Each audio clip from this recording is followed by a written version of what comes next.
एक वक्त ऐसा था जब अतीक पूर्वांचल में खौफ का दूसरा नाम था।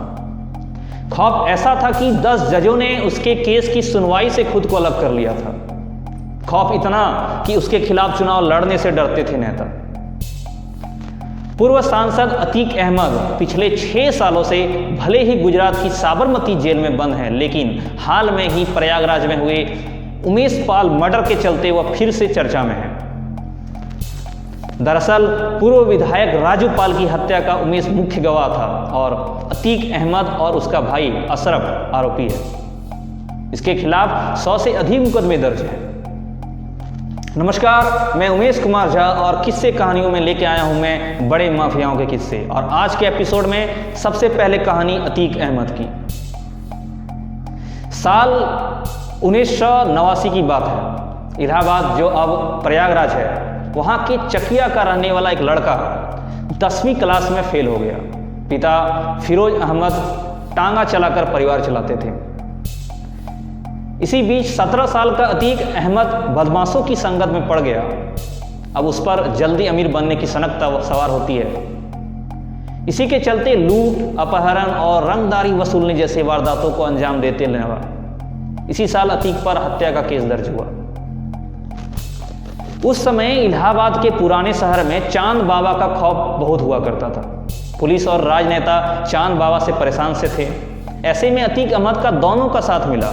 7 सालों में अतीक चांद बाबा से भी ज़्यादा खतरनाक हो गया था। लूट, अपहरण और हत्या जैसी खौफनाक वारदातों को लगातार अंजाम देने लगा।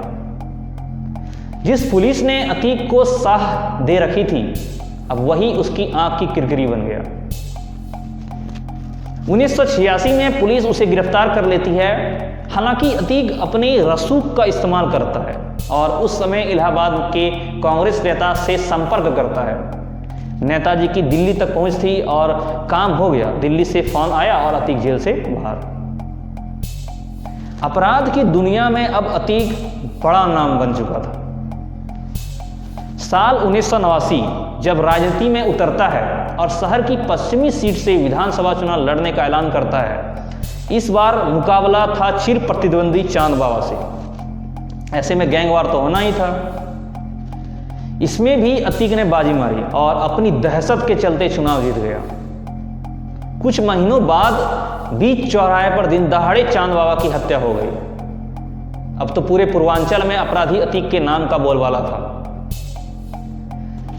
बात है साल 1991 और 1993 में अतीक निर्दलीय चुनाव जीता। साल 1995 में लखनऊ के चर्चित गेस्ट हाउस कांड में भी अतीक का नाम से सामने आया।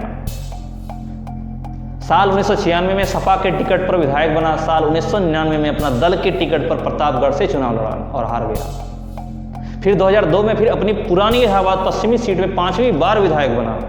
कई खौफनाक वारदातों के बाद अतीक का खौफ इतना ज़्यादा बढ़ गया कि इलाहाबाद की शहर पश्चिमी सीट से हुई कोई नेता चुनाव लड़ने को तैयार नहीं होता था।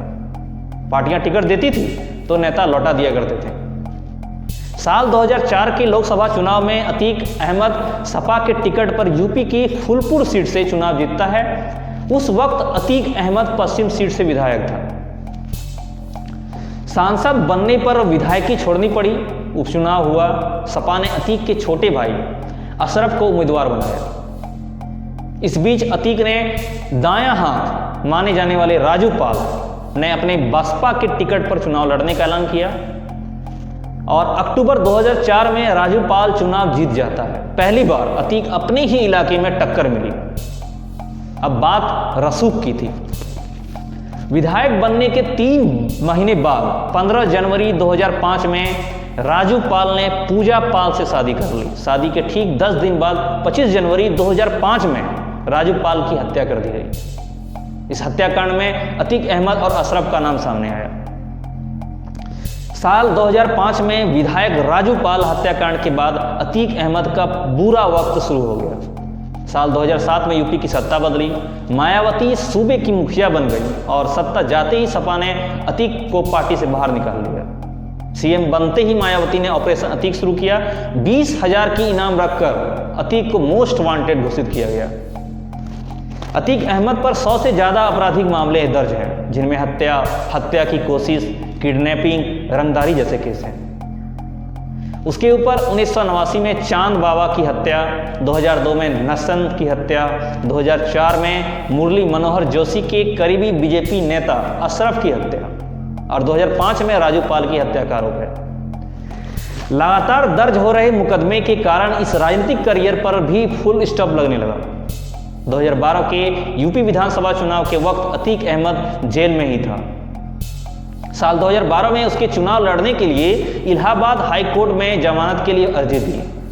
हालांकि हाईकोर्ट ने 10 जजों ने केस की सुनवाई से खुद ही अलग कर लिया।